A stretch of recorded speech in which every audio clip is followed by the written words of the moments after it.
আগামীকাল থেকে শুরু হচ্ছে হজের আনুষ্ঠানিকতা। স্থানীয় সময় শুক্রবার মিনার উদ্দেশ্যে যাত্রার মধ্য দিয়ে শুরু হবে হজের আনুষ্ঠানিকতা।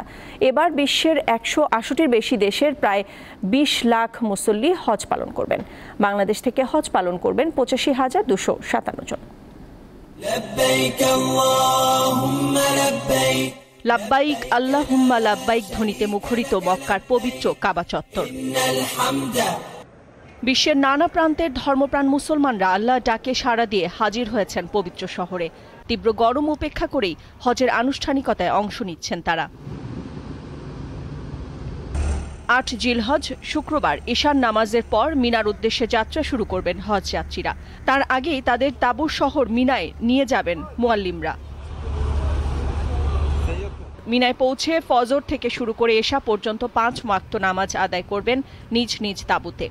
তবে খায়েফ ও কুয়েতে মসজিদের কাছাকাছি তাঁবু থাকলে মসজিদে গিয়েও নামাজ আদায় করতে পারবেন হাজিরা।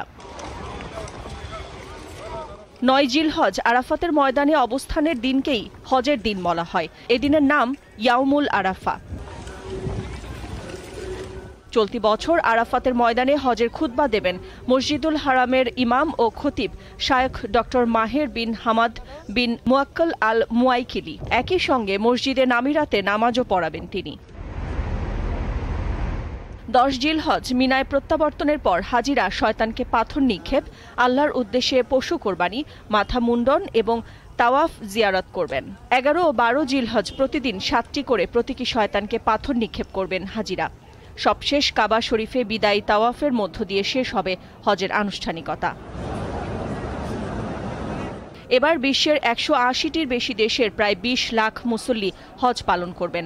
বাংলাদেশ থেকে হজ পালন করবেন 85,257 জন। নাদিরা জাহান, দীপ্ত বার্তা কক্ষ।